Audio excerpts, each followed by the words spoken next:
c'est un très grand problème parce qu'au niveau de la commune, il n'y a même pas de livre foncier. On ne sait pas ce qu'est un bail, on ne sait pas ce qu'est un titre foncier, etc.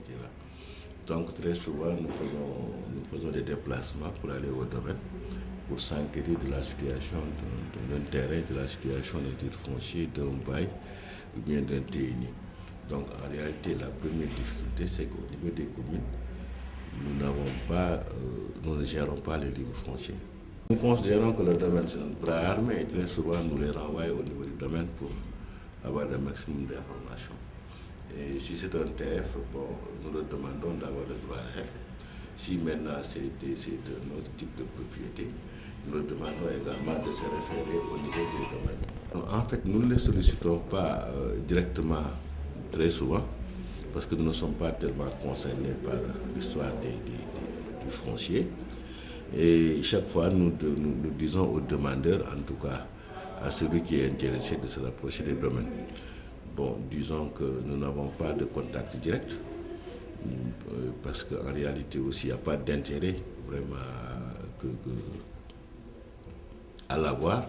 Et très souvent, en tout cas, nous faisons comme font les médecins, nous les référons au niveau du domaine.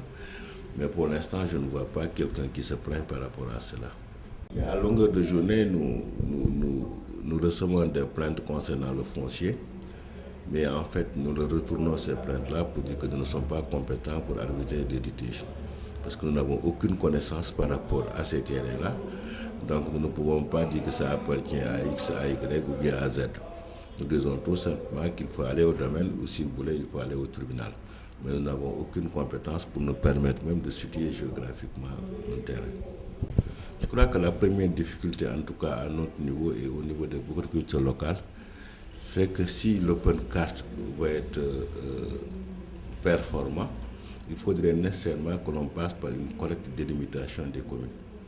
Donc vous ne pouvez pas définir une assiette sans pour savoir les frontières de cette assiette-là. Voilà ce qui se passe au niveau de Rufisque, au niveau de Pikine, au niveau des anciennes communautés rurales. Donc je pense que le premier travail à faire, c'est de dire voici les limites de telle ou telle collectivité locale. Et à mon sens, je pense qu'il y a eu beaucoup de textes, il y a eu beaucoup de décrets. Il y a eu beaucoup de décrets, bon, et c'est la confusion totale. Aussi bien vous que le cadastre et le domaine, en tout cas tous les trucs concernés, tous les fonctionnaires concernés, les services concernés, ne peuvent pas aujourd'hui vous dire avec exactitude voici la limite de tel ou de tel.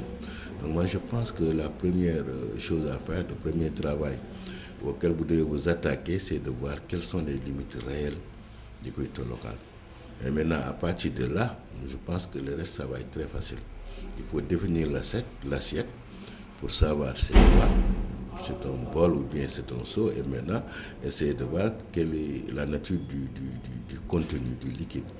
Mais pour l'instant, moi, je dis que s'il y a des difficultés à notre niveau et au niveau des services déconcentrés et qui sont compétents à la matière, aussi bien l'urbanisme, le cadastre et le domaine, nous n'avons pas le même langage par rapport aux limites. Donc, votre travail réellement commence par la délimitation. Moi, je trouve que c'est une bonne chose. Mais il faut que ça soit sécurisé. Puisque parfois, on a un défaut d'information. Puisque si le titre n'est pas en place, au niveau du cadastre, on est obligé d'attendre pour avoir des informations fiables. Premièrement, il faut que le système soit fiable et sécurisé. Et limiter l'accès uniquement aux professionnels. Et même au niveau des professionnels, que les géomètres experts aient accès, que les notaires aient aussi accès. Au niveau du cadastre, les responsables puissent accéder, mais n'importe qui ne doit pas accéder à ce système puisque le foncier est sensible, la parcelle est sensible et c'est des biens privés. Les biens privés se gèrent d'une façon correcte, puisque n'importe qui ne peut pas savoir n'importe quoi. Les biens de quelqu'un sont des biens sacrés, donc il faut que l'information soit sécurisée est fiable. Effectivement, il se pourrait qu'il y ait quelques modifications, puisque le système doit être un système évolutif, puisque le foncier est évolutif. Et que, donc, ce système-là doit suivre l'évolution. Chaque jour, il y a des mutations, chaque jour, il y a des morcellements, donc il faut toujours mettre à jour ce système. Sinon, on risque d'avoir des informations dépassées. Et il faut qu'on évite des informations dépassées, puisque ça conduit aussi bien le géomètre que les autres utilisateurs à utiliser des données dépassées. Donc il faut toujours avoir un système à jour, suivi d'une façon correcte et une mise à jour journalière.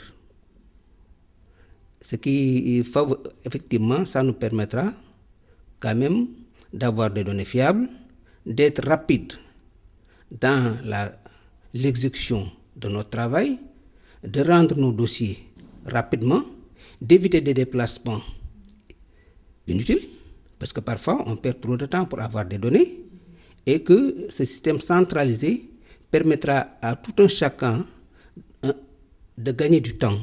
Ça crée un gain de temps inestimable. Ça crée vraiment une rapidité dans l'information et ça permet à tout un chacun de faire son travail correctement et ça permet à tout un chacun de partager l'information et ça permet quand même d'avoir une cohésion dans l'ensemble des données.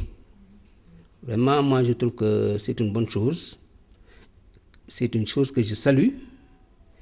C'est une chose, vraiment, si ça se réalise, ça permettra à tout chacun de trouver son compte. Mais j'insiste sur la sécurisation, j'insiste sur la fiabilité des informations, j'insiste sur la mise à jour